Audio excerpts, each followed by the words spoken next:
Another very short videos about scope, global and local variables. So why do we need to understand scope? Because not all the variables and constants that we declare defined are being accessible everywhere, and we kind of need to know where they can be accessible and will affect our results and where they cannot, for very good reasons. If we use all the variables as a global variables, then once it's being used and done, it wouldn't go back, the memory wouldn't go back to the pool, and so you end up having a lot of resources hanging there. And also for readability, if you have all the variables declared as global, it will be very difficult to actually read your code because it's all in one place. And so you want the variables to be separated in whenever you need it, that's where you declare it.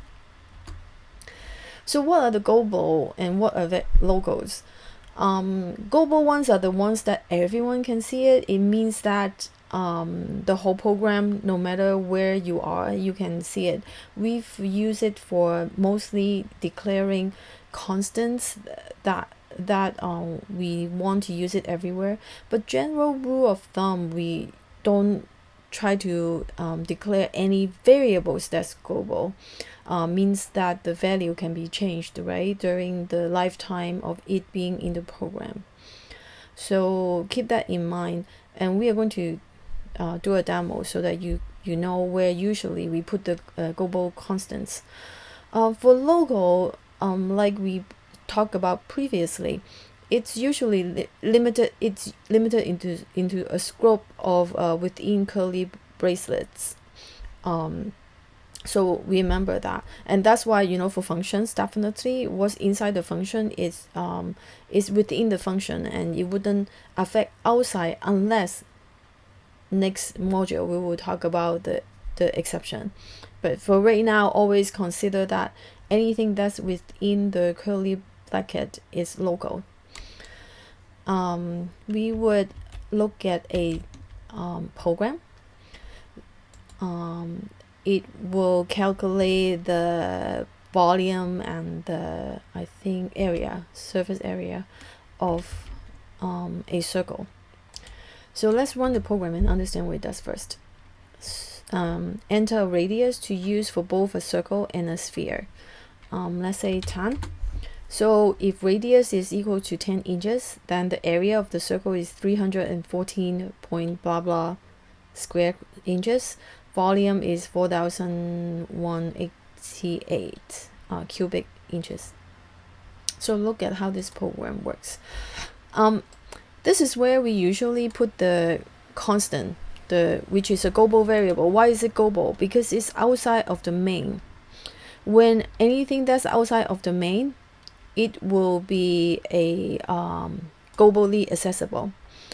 For within this program, you see, like I mentioned, we don't put the variables out in the world to see. We usually put it more locally within the main function, because that's where main needs to do the calculations.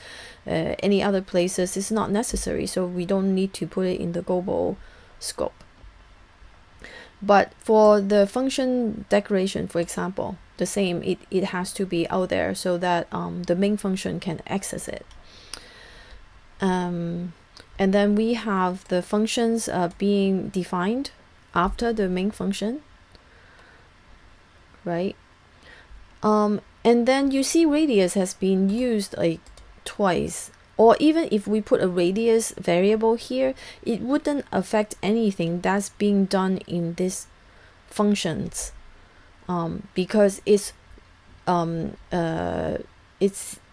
basically, if we change this to radius, right, and then this needs to be radius, this needs to be radius, it wouldn't affect anything that's declared inside, because this is a block, and so the scope of this radius is only within here.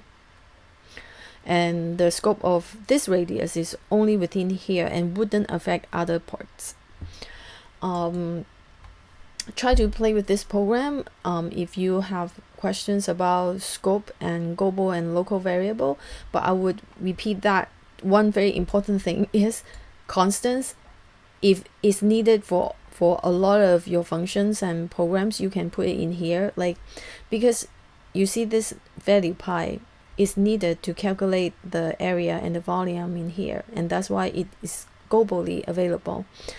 But for the variables, so far we don't need anything in the global level, and most of the time you don't. And if you put any variables in a global scope, I can guarantee you that a few points will be deducted, just so you know.